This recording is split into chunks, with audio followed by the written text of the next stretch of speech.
This Hino 500 6-cylinder. This is the under chassis. I'm doing PM for this.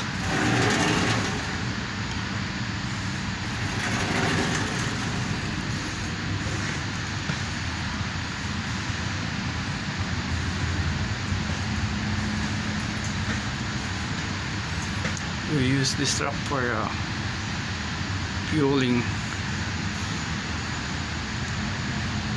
This is the pump, and this is the PTO.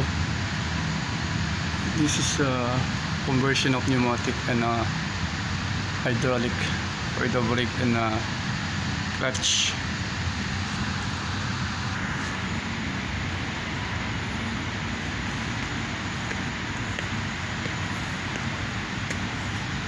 This is the engine.